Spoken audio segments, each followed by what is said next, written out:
حیا جو کہ رفت کو نشانہ بنا کر سائمہ کو گھر سے نکلوانے میں پوری طرح سے کامیاب ہو چکی ہے۔ ڈرامے کے نیکسٹ ایپیسوڈ میں آپ لوگ دیکھیں گے کہ کس طرح سے حیا نے بڑی ہی چالاکی کے ساتھ سائمہ کو اپنے راستے سے ہٹا دیا ہے، یہ سوچ کر کہ ایک ایک کھلاڑی کر کے جب کھیل سے نکل جائیں گے تو جیت کی بازی اس کے ہاتھ میں ہوگی۔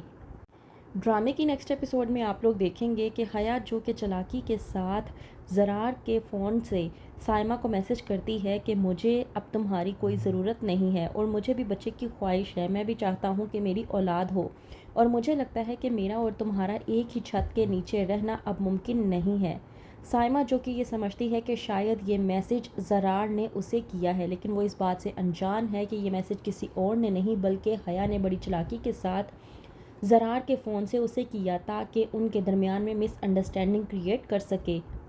سائمہ زرار کا یہ میسج دیکھ کر بہت زیادہ آگ بگولا ہو جاتی ہے اور فیصلہ کرتی ہے کہ وہ اب اس گھر میں مزید نہیں رہے گی۔ وہیں پر دوسری طرف حیا جو کہ یہ سوچ کر بہت زیادہ خوش ہو رہی ہوتی ہے اور کہتی ہے کہ ایک ایک کر کے اس گھر سے جو چلا جائے گا وہ اب واپس نہیں آئے گا، کیونکہ جو گیا سو گیا، اس کے واپسی کا کوئی راستہ ممکن نہیں ہوگا اور میں ممکن ہونے بھی نہیں دوں گی۔ وہیں پر دوسری طرف حیا جو کہ رفت کے سامنے یہ کہنے کی کوشش کرتی ہے کہ بھابی آپ نے تو زرار بھائی اور سائمہ بھابی کو کتنا جوڑ کر رکھنے کی کوشش کی، لیکن مجھے لگتا ہے کہ سائمہ بھابی اپنے رشتے کو بچانا ہی نہیں چاہتی، وہ بات بات پہ کوئی نہ کوئی ایسی بات نکال کر زرار بھائی کو بھی نیچا دکھانے کی کوشش کرتی ہیں، اور آپ نے جو سوچا تھا کہ آپ سائمہ بھابی سے معافی مانگیں گی تو مجھے لگتا ہے کہ اب اس کا بھی کوئی فائدہ نہیں ہوگا۔ رفت جو کہ آدم سے بات کرتی ہے اور کہتی ہے کہ میں تو یہ سمجھ نہیں پا رہی چچا جان کہ میں کس طرح سے سائمہ کو سنبھالوں، اسے اس بات کی سمجھ نہیں کہ یہ ذمہ داری مجھے امی جان دے کر گئی ہیں اور ان ذمہ داریوں کے متعلق میرا کام بنتا ہے کہ میں اس گھر کو جوڑ کر رکھوں، لیکن سائمہ جو کہ اس گھر کے ہر افراد کو توڑنے کی ممکن کوشش کر رہی ہے، لیکن میں اس کی اس کوشش کو کامیاب نہیں ہونے دوں گی۔ سائمہ مجھے لگتا ہے کہ پوری طرح سے پاگل ہوتی جا رہی ہے، اسے کچھ بھی کہہ لو اسے کسی بات کا کوئی اثر نہیں ہوتا۔ وہیں پر دوسری طرف سائمہ جو کہ اپنا سامان پیک کرتی ہے اور گھر سے جانے لگتی ہے، رفت پوچھتی ہے سائمہ سے تو اس بات پر سائمہ اپنے تلخ انداز میں جواب دیتے ہوئے رفت سے کہتی ہے کہ بھابی آپ یہ مقام کھو چکی ہیں کہ میں آپ کو کچھ بھی بتاؤں، بہرحال میں آپ کو صرف اتنا ہی کہوں گی کہ میں اب اس گھر میں نہیں رہ سکتی، میں یہ گھر چھوڑ کر جا رہی ہوں۔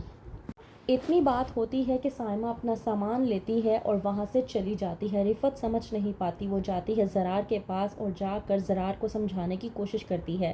کہتی ہے کہ تمہیں سائمہ کو سمجھانا چاہیے، لیکن زرار جو کہ رفت سے کہتا ہے کہ سائمہ جو کچھ بھی کر رہی ہے اس میں اس کی مرضی شامل ہے، میری کوئی بھی مرضی شامل نہیں ہے، اور اب سائمہ جو بھی فیصلہ کرے گی میں اس فیصلے سے کوئی بھی انکار نہیں کروں گا، پھر چاہے وہ فیصلہ میرے اور اس کے رشتے کے خلاف ہی کیوں نہ ہو۔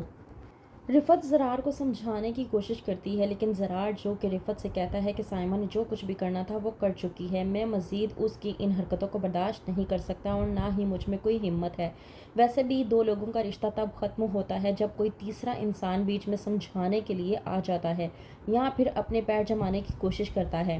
وہیں پر رفت جو کہ شمیم کو حکم دیتی ہے کہ وہ سائمہ کا جتنا بھی سامان ہے وہ اٹھا کر اسٹور روم میں رکھ دے، تو شمیم کو برداشت نہیں ہوتا، وہ سیدھا پہنچ جاتی ہے حیا کے پاس یہ نیوز لے کر تاکہ وہ حیا کو یہ بات بتا سکے۔ آتی ہے شمیم اور آ کر حیا سے کہتی ہے کہ میں آپ کے لیے ایک بہت بڑی نیوز لے کر آئی ہوں، آپ جانتی ہیں رفت بھابی نے مجھے حکم دیا ہے کہ میں سائمہ بھابی کا جتنا بھی سامان ہے وہ اٹھا کر اسٹور روم میں رکھ دوں۔ حیا یہ سن کر اور بھی زیادہ خوش ہو جاتی ہے اور سوچتی ہے کہ ایک اور بات اس کے ہاتھ لگ چکی ہے، تو کیا کرے گی اب حیا؟ جاننے کے لیے دیکھتے رہیے ڈرامہ سیریل حیا۔